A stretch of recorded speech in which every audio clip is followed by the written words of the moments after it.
Hoover, yes, the Hoover, we will be the blight of yet. Now for something completely different, folks. You'll notice I'm wearing a jacket with a Hoover badge on. And I know it looks a bit worse to wear, but I haven't worn this for well over 20 years. And I suppose I'm lucky it still actually fits me. The reason I'm wearing this Hoover jacket is because I'm going to show you some Hoover toolboxes. Now, if you're not interested in Hoover products, I wouldn't bother watching this video because it's going to be a bit mundane and a bit boring. But there might be some people out there who are interested in Hoover. They might find it a bit of interest. And I got these boxes and I thought perhaps other people haven't seen them. So I decided to make this little video. Anyway, here we go. I'll show you the first one. Now, this is the first Hoover Service Representatives Toolbox. And there. This was presented to me back in the late 1960s, and it's an official Hoover Service Representatives Toolbox. All the service reps will carry these around with them. Two catches on the front, nice leather handle, quality leather handle, two catches on the front. Lift the lid off, the lid comes off. It's all made of aluminium, so it's fairly lightweight. Inside you'll find sections. This section here in the middle with a cutout section on the side there is where the insulation tester, or the megger, what they called the megger, went. It was a hand-turned insulation checker for checking the insulation of the Hoover products that they were repairing. So that fitted in there. And then these sections down here, you put things like the brush strips for the vacuum cleaners. Because in those days they're all interchangeable, you know, new brushes, you put new brushes, and you didn't put a new roller on like today, you just put separate brush strips, which is much more sensible, but not so profitable for the company that makes them, I suppose. And then you'd have belts. In the back section here, this is where the tool roll would go, and it was like a canvas roll with all the official Hoover tools in. You take the tool roll out, and then you get the lid, and the idea was you'd roll the tool roll out on the lid and lay all your tools out there. In those days, Hoover were quite fussy, and you were told to ask the customer, if you were servicing a vacuum cleaner in the customer's house, you were supposed to ask the customer to pull up a chair and sit and watch while you did the service and explained it all to them. And they had a section that went round the customers checking up on people. We called them the Gestapo, actually. And they were Hoover people who would call on a customer you'd visited and just make sure everything was all right and whether it's satisfactory, and if it wasn't, you'd get a telling off, you know. And they continued this for quite some time. Even after they ceased to do their own service and we became service dealers, they would still check up on people occasionally just to make sure. And it was a good thing because it made sure they didn't get any bad engineers out there, although some probably got away with it. But they did check up, which was quite good. So that was the Service Representatives case. But I say it is rather heavy, and I quickly got rid of it and used my own case, which was lighter. But I used to carry it because I keep the stock in it. But that's a Service Representatives case. I'll put that one out of the way, and I'll show you the next one I've got. Now this one is really heavy and cumbersome. That's a very big thing. This is a service engineer's case. Now, I can't imagine a service engineer carrying this around with him, so I think it's more carrying the spares.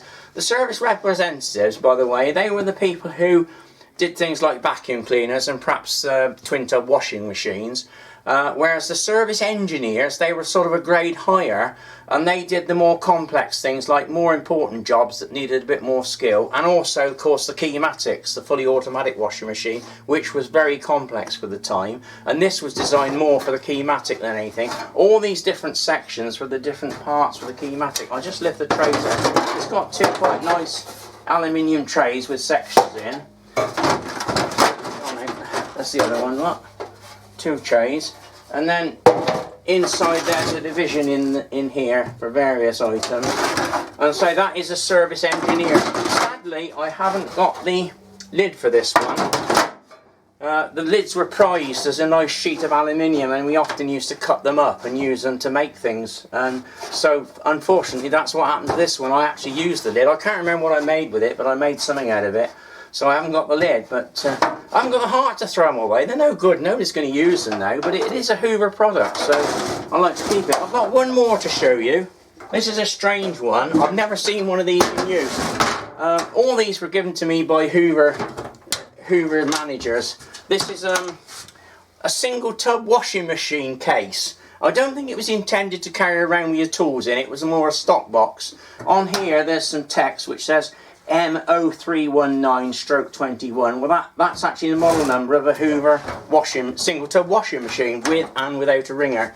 Again, as the others, the lid comes off, and then you've got the tray inside with all the sections. Look at the condition of that. It's like brand new, lovely and shiny. I don't know as it's ever been used. As you can see, it's got all the sections, and they're all designed for a particular part. Somebody must have taken a lot of time working out what components went in where. And you've got to use a section in the bottom with another little section here. It's all nicely made, quality stuff. And if you didn't know what goes in the various parts, Hoover Limited helpfully gave you a list on the lid. And this tells you, for example, in that section there, that's where the motor pulley goes. And in this section, the pump fulcrum post and the pressure unit, etc. This is for the cord retainers and various things. So in the lid, it lists all the actual parts and where they go. Amazing the quality of it. I don't suppose it's been used much, but it would have been thrown away if I didn't have it. I mean, when I go, it'll probably get thrown away anyway, but there you go. It's a shame, I just thought it was nice to keep them. Before I pack up, I'll just show you this. This is a Hoover Grease Gun, in case people haven't seen one before. It's a genuine Hoover Grease Gun, quite nicely made. It's solid brass. You take the end off here. Your grease goes in there, obviously, and you've got two plungers, which is leather washers, and the cap screws on, and then you've got various nipples that fit on the end. As it is there, that particular one there is for lubricating the agitator bearings on the brush rollers, or agitators as they're correctly known as. So, and then if you wanted to lubricate the motor bearing where it was in a captive plate and you couldn't put grease in it, you use one of these which pressurised the grease and forced it through into the bearing. We're on the subject of Hoover, just a few mystery items. I wonder if anybody knows what this is. This is a genuine Hoover part, folks. There we are. Otherwise known as a bung, a nice orange bung. That's actually was provided by Hoover for repairing for the repair of keymatics. And the idea is that it's a sump bung, and you plugged it in to stop the water coming out when you were repairing it temporarily. You shoved that in the sump and it would block it up. So that's an official Hoover tool, that is. God, I bet there's not many of those left. I've kept it all these years, God knows why. This is amazes me, the quality of this. A lot of people probably won't know what these are unless you've been involved with keymatics. This is actually a Hoover keymatic or automatic washing machine, any washing machine you could use it on. Tap adapter, really quality made item. You don't get this today. That seal fitted down in there like so. There you go. And then you got this little ring here with 3 Allen screws on.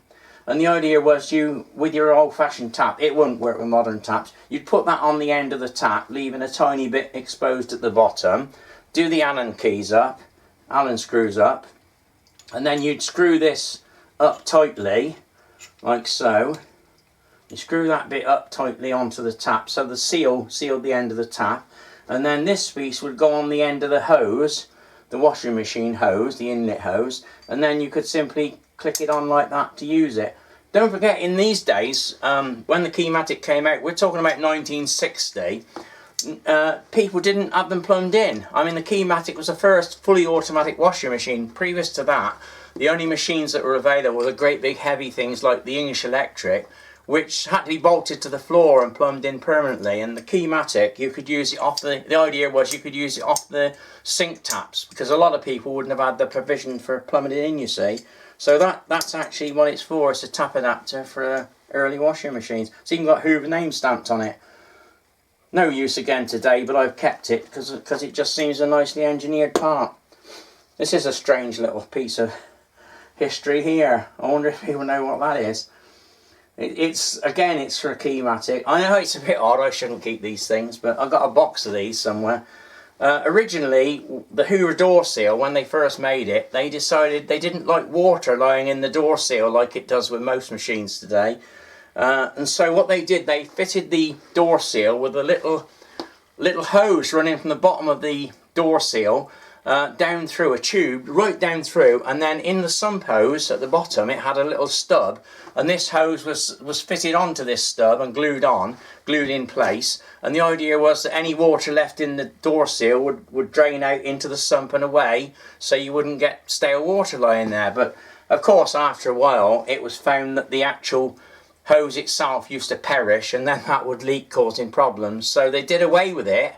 And this little thing is the little tiny plug they supplied that you put in the actual sump hose.